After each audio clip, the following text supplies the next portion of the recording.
Mouse Rebel News fans, the European Council on Tolerance and Reconciliation is proposing a ban on, quote, totalitarian ideologies, a way of promoting democracy and peace, by putting forward legislation that would ban totalitarian ideologies.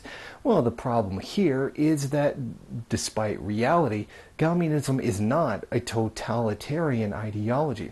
Now, this is being put forth to be voted on, which seems likely that it won't pass given the very vague nature of the wording of the legislation. Now, it doesn't specifically mention communism to be banned, but given the wording that is used, and given that we know what the European Union thinks of communism, it's no doubt that this will end up banning communism. Now, here's some of the language from the proposed legislation. Section 2. Purpose. The purpose of this statute is to promote tolerance within a society without weakening the common bonds tying together a single society. Foster tolerance between different societies. Eliminate hate crimes as defined in Section 1C.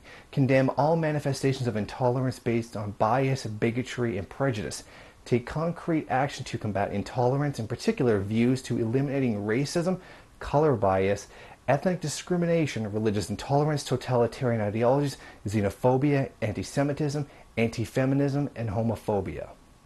So we can definitely see that the wording of this can be very vague. I mean, what is meant by bias?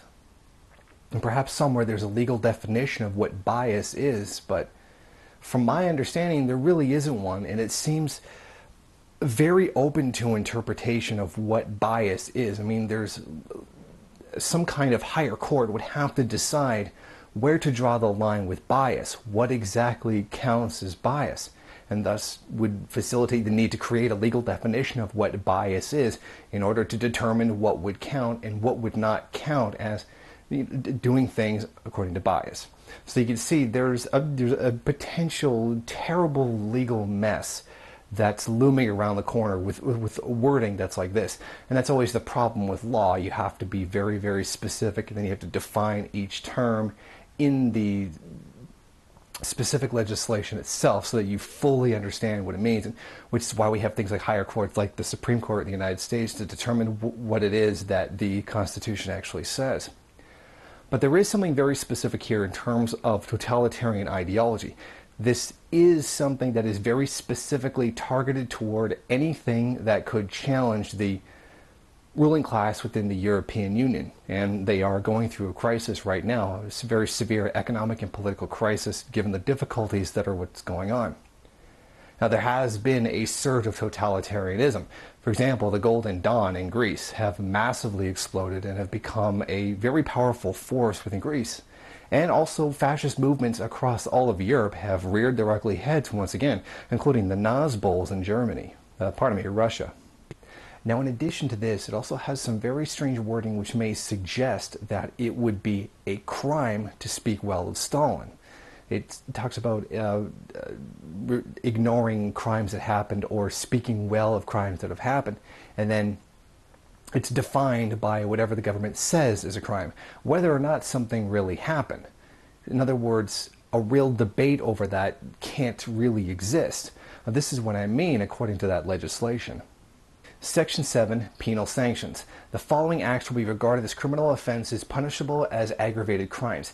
Hate crimes as defined by Section 1C, incitement to violence against a group as defined by Section 1A, group libel as defined in Section 1B, overt approval of totalitarian ideology, xenophobia, or anti-Semitism, public approval or denial of the Holocaust, public approval or denial of any other acts of genocide, the existence of which has been determined by an international criminal court or tribunal. Right there.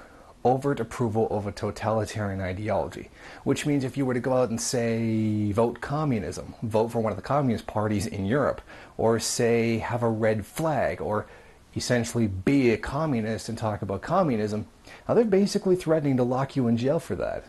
Essentially, really, just for talking. This is almost on the level of a thought crime. Well, we could see this right here, how exactly inherently fascist this really is. This is literally an attempt to stifle any public debate for or against anything that's going on right now. Literally anything that they define as totalitarian is now something that you're no longer allowed to talk about. By this logic, can we lock up anybody who speaks well of capitalism?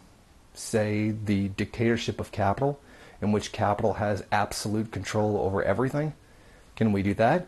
Of course not, because that would not be defined as totalitarian by the system, even though it actually is. Now let's take another look at some more wording inside of it. Public approval or denial of any act of genocide. Well, what defines genocide? Well, the system's going to have to determine that.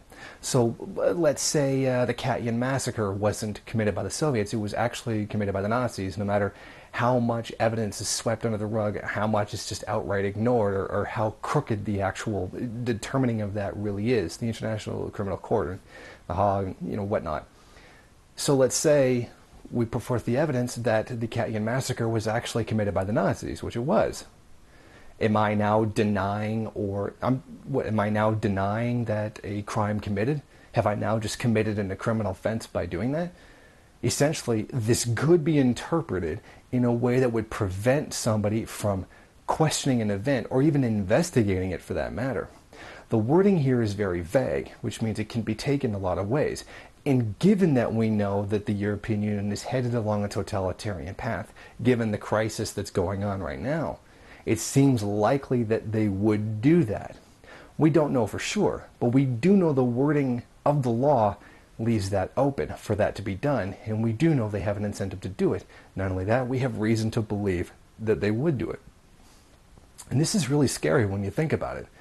Essentially, if this does get passed, which it seems like it likely won't, essentially being a communist, just by saying, yes, I am a communist, will now get you thrown in jail in the European Union. And I think it's very important to take a look at that and consider it within the context of the society in which it is being put forward. A society that's in a tremendous amount of crisis, one that is seeing a rise of totalitarian ideology as in Nazis, the Golden Dawn, whatnot, and the rise of tremendous resistance to the system that already exists, which is failing and is in crisis. The anarchists, communists, a lot of alternative political ideologies are cropping up as a result of the crisis that's going on right now.